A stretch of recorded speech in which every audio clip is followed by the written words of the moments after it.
They said Ethan Hale would never walk, and by the time he turned 7, even the doctors who once spoke gently about miracles had learned to avoid the word altogether, because miracles did not live in the cold marble halls of the Hale mansion where money bought the best specialists, the newest machines, and the quiet acceptance that some things simply could not be fixed. Ethan's legs were thin and unresponsive, his wheelchair polished to a shine by servants who tried too hard not to pity him. And his father, Jonathan Hale, a self-made millionaire who could bend markets and silence boardrooms, stood utterly powerless every time his son asked, "Daddy, why don't my legs listen to me?" A question Jonathan answered with a tight smile and promises of one more doctor that he no longer believed himself, especially after Ethan's mother passed away, leaving behind a house full of wealth and a boy full of unanswered dreams. The staff treated Ethan kindly but carefully, like a fragile treasure, until Maria arrived, a quiet maid with worn shoes, kind eyes, and a past no one bothered to ask about, because in a house of millions, a maid's story rarely mattered, yet from the first day, Maria spoke to Ethan not with softness but with normalcy, laughing at his jokes, challenging him to beat her at puzzles, telling him stories of her village where children raced barefoot on dusty roads and nobody asked permission to dream. Jonathan noticed the change slowly, the way Ethan laughed louder, how he asked Maria to stay longer, how his eyes followed her movements as she cleaned, cooked, and hummed old songs that somehow filled the mansion with warmth it had never known. But what Jonathan did not notice, what no one noticed, was how Maria watched Ethan's legs when she thought no one was looking, not with pity, but with focus, the same focus she once had as a young girl helping her own brother learn to move again after an accident doctors said had ended his future. One rainy afternoon, when the mansion was unusually quiet and Ethan sat staring out the window watching other children play in the distance, Maria knelt beside him and said something no one had ever dared to say. "Do you want to try?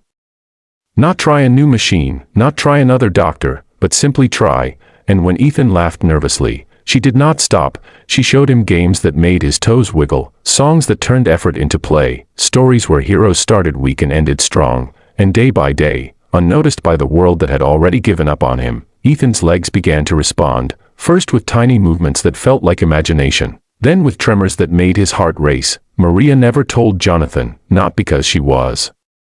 hiding something, but because she believed belief itself was fragile, and the moment doubt entered, progress would disappear. So she waited, encouraging Ethan in whispers, celebrating victories with secret smiles, until the day came when Ethan said, "Maria, I think I can stand," and her hands trembled as she helped him up, her arms steady, her voice calm, while his legs shook beneath him like newborn fawns. And when he stood, only for a moment, only with help, it felt to Ethan like touching the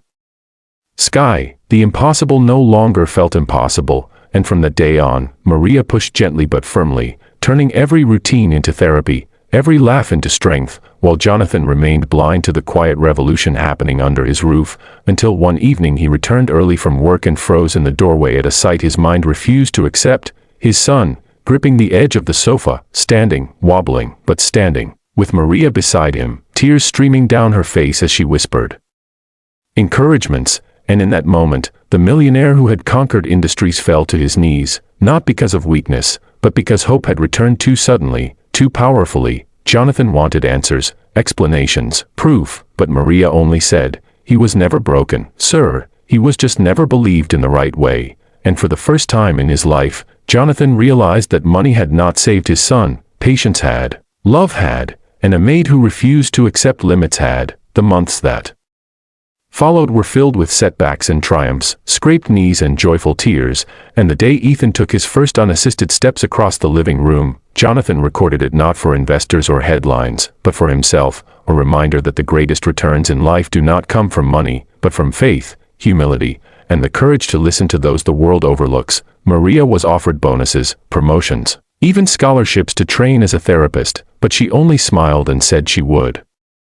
stay as long as Ethan needed her, because some miracles are not meant to be sold, only shared. And today, when Ethan walks into school on his own 2 feet, he tells anyone who asks that his hero is not a doctor or a machine, but a maid who believed when no one else did. And if this story moved you, inspired you, or reminded you that hope can come from the most unexpected places, don't forget to subscribe to the channel, because every story you watch helps us bring more real emotions, powerful lessons, and life-changing moments to you. and your support turns simple stories into shared miracles.